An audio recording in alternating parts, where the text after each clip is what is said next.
네, 저 미디어 오늘의 노지민입니다. 최근에 세계 매체 신규 출입한 거 두고 관심이 좀 높은 것 같은데, 문재인 정부 청와대 때는 소통하는 청와대 실현하겠다 이러면서 공개적으로 출입기자 신규 등록 공고를 내고, 그리고 그 결과 좀 상당수 매체가 들어왔던 걸로 알고 있거든요. 그런데 지금은 아무래도 그런 것들이 공개되지 않다 보니까 여러 해석이 나오는 상황 같아서, 지금 뭐 TO 같은 것들이나 뭐 등록 순서 이런 건 어떻게 고려하고 계시는지, 그리고 또 앞서 1인 미디어나 유튜버 관련해서 좀 기준을 한번 논의해 보겠다라고 하셨는데, 요 사안에 대해서는 어떤 식으로 지금 진행되고 있는지 궁금합니다. 네, 제가 오늘은 좀 확인을 해봐야겠네요.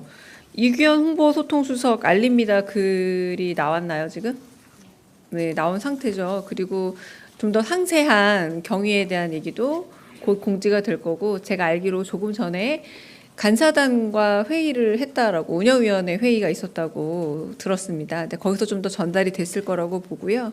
이제 이 부분에 있어서는 좀 보도지원실에서 조금 더 집중적으로 담당하고 있기 때문에 자세한 기준이나 이런 부분들은 공유가 되리라 보고, 먼저 말씀 물어보신 출입기자단 같은 경우는 저희도 신청을 받고 그 과정은 다 끝나고 간사단 선정까지 기존의 방식과 거의 다름없이 이루어진 걸로 알고 있습니다. 그러니까 신규 출입 매체에 대한 질문에 더 가까울 걸로 보고요. 이제 그런 부분은 저희가 언론사 기준에 맞는 나름의 그 엄정한 기준을 갖춰서 그런 부분에서 새로운 출입 언론사를 결정한 걸로 알고 있고요. 이 부분은 좀 보도지원실 혹은 춘추관장에게 좀 더 자세한 설명을 들으면 더 명확히 전달되지 않을까 싶습니다. 네. 네. 네, 대변인님 채널A 홍지은입니다. 오늘 강훈식 비서실장님 주재로 통상 관련한 회의 열렸는데 관련해서 좀 공개해 주실 만한 내용 없으실지 궁금하고요. 그다음에 두 번째로는 어제 그 법인세 인상과 관련해서 조세 정상화 이렇게 바로잡아 주셨는데, 이 말은 지난 윤석열 정부 때 전체적으로 감세하는 기조였다면 이재명 정부에서는 좀 증세를 하는 방향으로 좀 조세를 정상화하겠다는 취지인지도 궁금합니다. 네, 우선 첫 번째 비서실장 주재하는 회의는 아직 안 열려서 아마 시간 공지가 안 됐던 걸로 알고 있는데 좀 이따 오후에 열릴 걸로 알고 있습니다. 이제 그 열리고 난 이후에 뭐 브리핑이나 백브리핑 여부는 제가 좀 전달받아서 공지하도록 하겠습니다. 두 번째, 조세 정상화라는 표현을 쓴 이유는 초보자 감세로 인해서 법인세를 과도하게 그 이전 수준에 비해서 훨씬 더 과도한 양으로 과다한 범주로 줄였기 때문에 그 부분으로 인한 세수 부족으로 인해서 국가 재정에 있어서의 건전성까지 위협받지 않았습니까? 그래서 그런 부분에서 조세의 형평성을 복원하고 그리고 조세를 정상화한다는 의미에서 조세 정상화라는 표현을 썼습니다. 그러니까 윤 정부에서 어느 정도 좀 흐트러진 균형과 평균을 회복한다는 의미가 더 강하고, 그걸 조세 정상화라고 표현했다고 전달드리고 싶습니다. 네. 네, 안녕하세요. SBS 비즈 우영준입니다. 대통령께서 산업 현장 방문해서 SPC가 사고 재발 방지를 위한 안전 방안 발표했다고 했는데 어떤 내용들이 있었는지 궁금합니다. 네. 그 SPC 같은 경우는 특히 이제 그 방안에 대해서 내놓은 측면도 있겠지만, 대통령께서 이제 근무 시간, 근로가 어떻게 교대가 이루어지고 있는지, 그리고 뭐 2교대인지 3교대인지 한번 교대할 때의 근무 시간은 얼마인지를 좀 꼼꼼히 물어보시면서 야간 시간대 주로 발생한 인명사고, 중대재해 아니냐라는 것도 짚어보셨고요. 그 야간 시간대에 특히 2교대라는 점에서 그 부분에서 너무 무리한 노동 환경은 아니냐, 이런 부분들을 짚었고요. 그리고 다른 두 회사인 경우에는 그럼에도 불구하고 3교대를 유지한다라거나 노동의 절대 시간이 좀 적었습니다. 그런데 그쪽 두 회사는 또 공교롭게도 중대재해라고 할 수 있을 인명 피해 사고는 없었던 점을 좀 나란히 놓고 얘기하시면서 사람이 잘 버틸 수 있는 근로 시간이라는 게 있는 게 아닌가라는 이런 말씀을 하셔서 그런 부분으로 좀 이야기가 진행이 주로 됐다고 말씀을 드리겠습니다. 네, 또 질문 있으실까요? 네. 저 TV조선 최민식입니다. 아직까지 한미 통상 관련 대책회의 시간이 아직 안 잡힌 건지 궁금하고요. 그리고 회의 이후에 외신 등을 통해서 이런저런 이야기들이 많이 나오고 있는데 관세 협상 상황에 대해서 뭐 비공개라도 좀 속 시원하게 설명을 들을 수 있는 자리가 마련될 수 있나 궁금합니다. 네, 일단은 최근 들어서 이제 익명의 외교 소식통의 소식이 많아지고 있는데 사실상 협상 주체라고 한다면은 이제 대통령실 아닙니까? 근데 그 이외의 정확한 정보는 없다. 거의 다 추측성 정보다라고 좀 말씀을 좀 드리고 싶고요. 뭐 그래서 지금 기사 아침에 전화하실 때도 그렇고 주로 물어보시는 기사들이 대부분 좀 이렇게 추측성 혹은 약간 어디선가 뭐 소식통에 들은 이런 좀 확인하기 어려운 정보들이 많이 있는 것도 사실이고요. 뭐 산업부 장관이나 통섭교섭부 본부장 같은 경우도 러트닉 장관이랑 지금 추가 협상을 진행 중이고 조율 중입니다. 그러니까 추가 협상을 현재 진행이 아니라 조율 중입니다. 현재 귀국 일정도 좀 정해진 바가 없기 때문에 조금 더 지켜보시고 말씀하신 것처럼 이 부분에 대해서는 워낙에 뭐 약간 보안과 안보가 중요한 상황에서 긴밀하게 협상이 진행이 되고 있다 보니 구체적인 언급을 하기 어렵습니다만 정책실장님이나 혹은 뭐 경제수석님이나 내지는 이런 쪽에 조금 더 이 해당 업무에 대해서 실제 협상을 담당하고 있는 쪽에서의 그 안보 사항을 밝힐 수는 없지만 브리핑이라던가 이런 부분에 대해서는 저도 한번 건의를 하고 좀 말씀을 드려볼 생각입니다. 일단은 지금 아직까지 안 열렸고요. 이 이후 시간에 열리는데 시간을 따로 공지하지 않겠다라는 말씀을 전해드려서 제가 따로 시간을 공지하지 않겠습니다. 네. 네. KBS 이희연입니다. 네, 통상협상 관련해서 좀 더 여쭙고 싶은데요. 그러면 오늘 예정된 회의에서는 좀 어떤 내용이 뭐 안건으로 혹시 설명해 주실 수 있으면 감사하겠고, 또 이제 위성락 실장님이 2차례 미국을 다녀오셨는데 혹시 뭐 대통령실 인사들의 추가 방미 계획이 있으신지도 좀 여쭙고 싶습니다.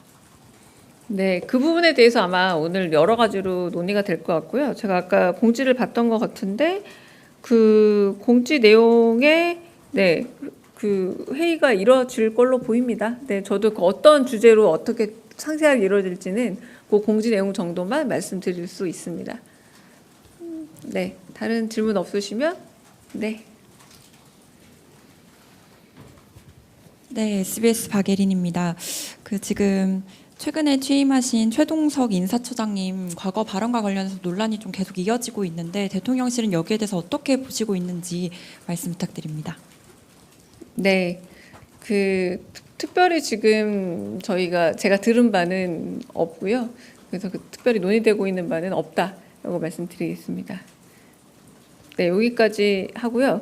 어제 제가 질의응답 과정에서 SBS 비즈 우영준 기자께서 그 관세 관련한 질문을 했을 때 제가 먼저 고지된 내용, 이성락 실장 브리핑 내용 보지 않았느냐라고 했잖아요. 근데 제가 4시 20분에 자료를 배포했고 배포 시점이 33분이었다고 합니다. 근데 우리 우영준 기자는 31분에 질문을 하셨다고 하더라고요. 그래서 배포를 했고 배포가 물리적으로 된 거에 차이에서 제가 배포가 됐다라고 저는 배포를 했어요. 4시 20분에 배포를 했고 받지 못한 상황에서 마치 배포된 걸 안 읽은 것처럼 우영준 기자가 조금 오해를 샀다고 하길래 우영준 기자까지는 배포되지 않았다라고 제가 하지만 그 질문이 너무 고마웠다. 왜냐하면 저희는 그 기사가 오보라는 걸 꼭 말씀을 드려야 됐거든요. 근데 그 기사 내용이 오보인 건 맞습니다. 네. 자, 그러면 지금부터 잠시만 주목해 주시기 바랍니다. 제가 구독자분들을 위해서 선물 하나를 준비했는데요. 제가 항상 여러분들께 드리는 말씀이 있습니다. 뉴스만 평소에 잘 챙겨보셔도 돈이 되고 돈을 벌 수 있다라고 말씀을 드렸는데요. 여러분들은 여기 보시는 삼성전자 뉴스를 보고 어떤 생각이 드세요? 아니면 정치인들의 뉴스, 날씨 뉴스를 보고는 어떤 생각이 드시나요?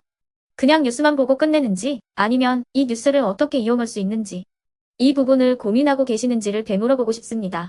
그 이유가 뭐냐 하면 제가 지난번에 여러분들께 뭐라고 말씀을 드렸었죠? 지금은 반도체 섹터를 눈여겨보셔야 한다고 말씀드렸습니다.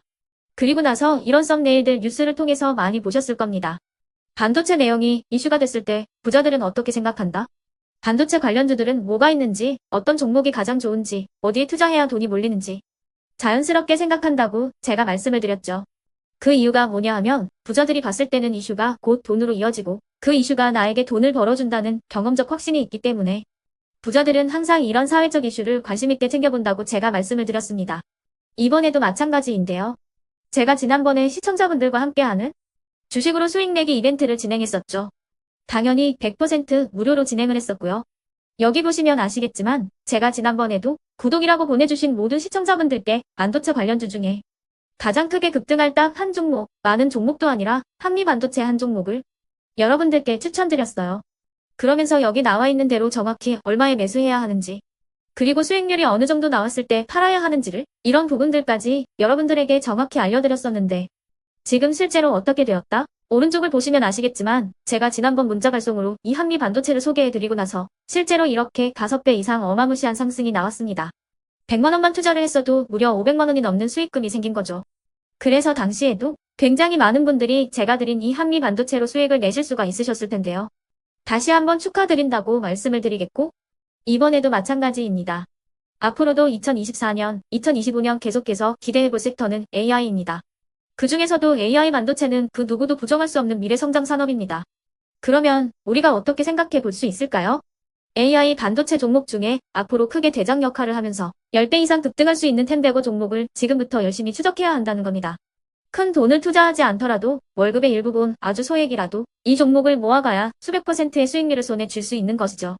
지금 여러분이 보고 계시는 이 유튜브 또한 AI 반도체와 아주 밀접한 연관이 있고 반도체야말로 대한민국의 핵심 산업으로 앞으로 더더욱 시장은 성장할 수밖에 없습니다. 그렇기 때문에 제가 이번에도 뭘 보내드리고 있냐면 지난번과 똑같이 구독이라는 문자를 보내주시면 제가 AI 반도체 관련주 중에 앞으로 대장주 역할을 하면서 주가가 가장 크게 급등할 한 종목을 여러분들께 문자 발송으로 종목명과 사고 파는 시점을 모두 알려드릴 건데요. 그 문자를 받고 여러분들이 주식으로 돈 버는 연습을 한번 해보셨으면 좋겠고요. 혹시라도 나는 주식을 하지 않는다 하시는 분들은 주변에 주식하시는 지인분들에게 말씀을 해주셔도 되고요.